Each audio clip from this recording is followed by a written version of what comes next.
In the day they were watching and in the very odd position of rooting for Philadelphia. It's 10-0 Washington. Jalen Hurts, dangerous, rolls out and into the end zone.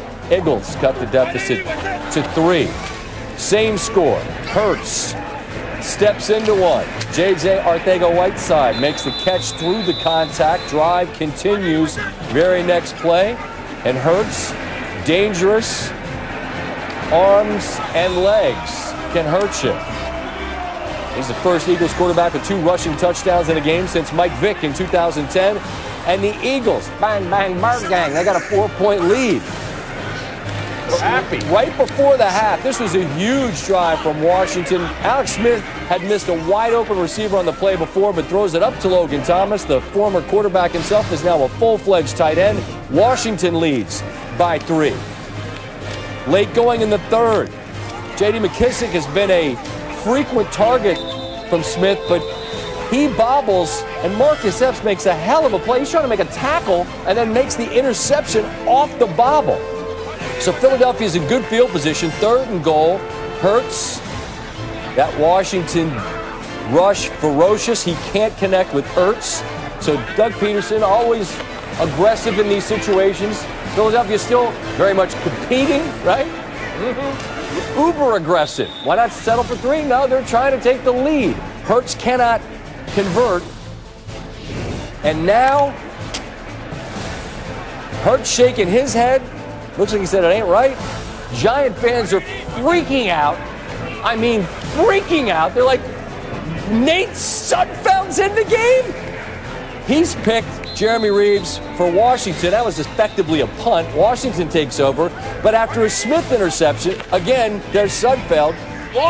Montez Sweat pokes it loose. Chase Young, I thought he might score. And the way Washington's offense looked, that was their best chance to score. Jason Kelce snap a little low. Sudfeld can't pick it up. Washington gets a field goal. Now, Giant fans, you guys are crying. I get it. You had a double-digit fourth-quarter lead on this field. Win that game, and you don't need any help.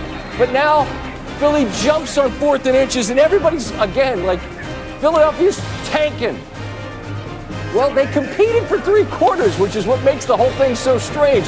3rd and 5. Can Antonio Gibson get to the line? No. Washington decides this time we'll kick it away.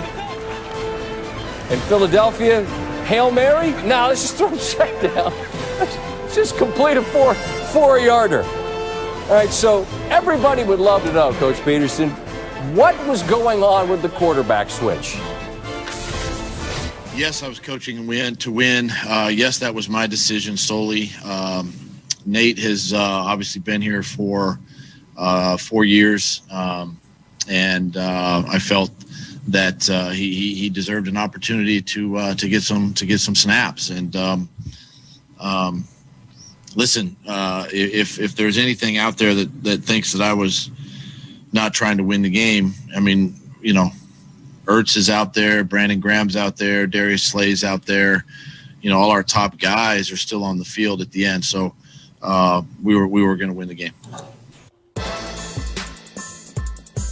Yeah, but the guy that had the 2 touchdowns earlier wasn't in the game, which is really the problem or the question, I guess I should say, that people had. Sal Palantonio, in a rare lather, prepared to join us a bit later. So after starting 2-7, Washington finishes on a 5-2 run to win the division, and the 4 seed that comes with it. That 7-9 record matches the worst record by a division champ in NFL history. But the other 2 sub-500 division champs went on to win their home game on Wild Card Weekend. Whatever you think of what you saw, if you're from here, really if you're a football fan at all, what Ron Rivera went through this year in his first year battling cancer and getting his team to the playoffs, salute. Here's Coach Ron. It's really a cool thing. You know, to come out and get the division. You know, it's kind of a double-edged sword, though, because obviously, you know, we play Saturday night against Tampa Bay. We got the first place schedule next year, which, you know, is not going to be easy. But I think what it does is it just shows these guys that if they work hard, do things the right way, they give themselves a chance. And again, we got a young group of guys, a lot of young guys that have played a lot of football, meaningful football, and this is cool for them. This really is. Already thinking about that first place schedule next fall. That potent Washington defense will meet a very worthy adversary in the Tom Brady Buccaneer offense. They rank second in the league in scoring and passing yards per game. Washington top 5 on the defensive end in both of those categories, so strength on strength. Stay in the NFC, one of the storied rivalries in the game. Green Bay with Aaron Rodgers visiting Soldier Field. Chicago clinches the wild card with a win. Green Bay clinches the 1 seed with the win. It's 10-7 midway through the second. Rodgers dials up a long ball. Marquez Valdez-Scantling, who actually dropped one a little later, which looked like it could turn the game around. Rodgers, a career high 46 touchdown passes this season. It's 14-10. Mitchell Trubisky, Cole Kmet. Steve's predicting a star turn for Kmet next year. No doubt. He's trying to get some extra yards, and he hands it off to that Packer defense, who in turn gives it to the Packer offense, and that in turn is 6 points. Dominic Daphne. Rodgers didn't have an incompletion in the first half. Another touchdown pass is 21-13. 21-16, early fourth. Bears go for it on fourth down. Trubisky nearly picked, but it doesn't matter that Chandon Sullivan can't squeeze it. Green Bay gets the ball back. That turns into a Packer touchdown. Aaron Jones cashes that one in. Bears trying to get back in it. Trubisky sails one across the middle. Adrian Amos with a pick. And that allows Rodgers one more time to look for the man I believe is the best wide receiver in the game. That's Devontae Adams. He ties Sterling Sharp's franchise record, 18 receiving touchdowns in a season. Aaron Rodgers and the Pack clinch the 1 seed. Idle chatter like that doesn't have a space in my brain. I'm not sure about everybody else. I can't speak for them, but seems to have gotten a little quiet around some of those topics that people wanted to make such a big deal about. MVP should be locked up. There's nothing else to really talk about. You look at what we've done and what he's been able to do. And they've hit him with everything. Said that he doesn't have any weapons, and then we go out here and go 13-3. It's pretty clear to me who the MVP of the season is, and it's going to be a person who he's won a couple of them before. With the most points scored in the NFL, the best points differential, and the presumed MVP and Aaron Rodgers, the Packers have plenty to feel good about. The thumping they put on Tennessee last week in the snow at Lambeau was what makes them so scary, in my opinion. You think of an offensive team who's capable of doing that in a sterile environment, like the Saints back in the day in the Dome.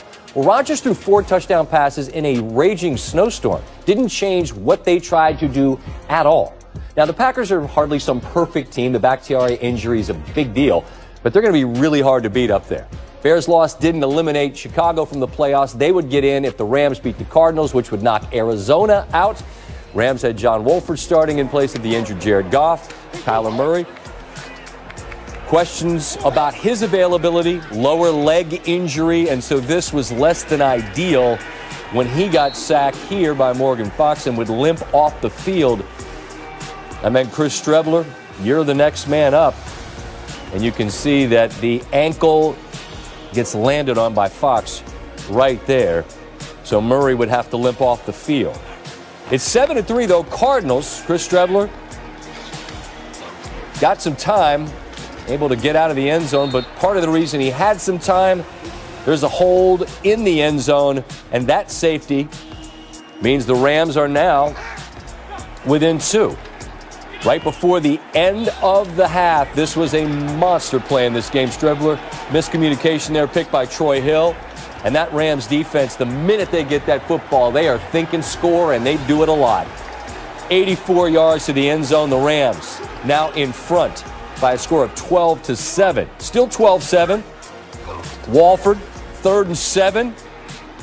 Van Jefferson, he was featured more in this game and contributed. Later in the drive, Walford, Tyler Higbee. 9-minute drive ends with a field goal. They don't need him to make plays to win the game. Lean on that defense and don't make mistakes. He did not. Kyler Murray, to his credit, got back out there here looking for Nuke Hopkins, throws into double coverage. It's knocked away by Jalen Ramsey. Cardinals looking for PI, and I understand why. You'll often see a flag in that situation, but not in this instance. And then A'Shaun Robinson gets a big paw up there and blocks the Mike Nugent attempt on a 37-yarder. And the Rams hoping to get Jared Goff back for the playoffs. Kyler out. Walford did a pretty good job. Here's Murray on the injury. I got landed on in an awkward situation. It's unfortunate. And the game obviously plays out a lot differently. I feel like it's an ugly feeling. We've kind of shot ourselves in the foot. Feel like we should already, be in the playoffs, but we're not. So it is what it is. Congratulations. Any different today than it would be for any other game? Well, I've never won a game, so I don't know what the normal congratulations feels like. So that's my first one, and I'll use that as a barometer and let you know if it changes. Good time to get your first one. Couple of strong defenses will meet. Teams obviously very familiar with one another, as the Seahawks and Rams will meet for a third time. Since their first meeting back in Week 10, both teams have been top 3 in the NFL in sacks and yards allowed per game. Our Lindsey Theory asking Aaron Donald about that matchup afterwards. You'll play the Seahawks in the first round of the playoffs. That's what we wanted. That's exactly what we wanted. We wanted to talk to Tim Hasselbeck. He's happy to oblige, or if he's not happy, at least he's smiling as he sits down with us. And Tim, you just heard what I had to say about the Packers and my belief that they can be who they are regardless of weather. Do you buy them as the 1 seed? I do, big time. I agree with everything you said, Scott, because you look at that team, and there's a lot to like about them. You look at them, how they're playing defensively, they've been impressive. But you said it after that highlight. Aaron Rodgers didn't have an incompletion in the first half of this game against a playoff caliber defense for sure.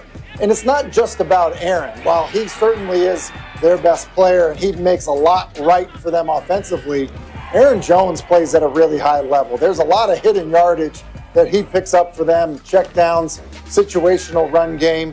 You said Devontae Adams, best receiver in the game. It's hard to argue that with what he's able to do, but I think some of the other pieces do a good job of winning individual matchups as well. They're going to be brutal to beat anywhere, much less in Green Bay, which obviously the road goes through there. And because it does, the question that we ask as this journey begins is who's best engineered to go there and get a victory? What would you answer that question with? I would say it's the Saints, and I would say it's the Saints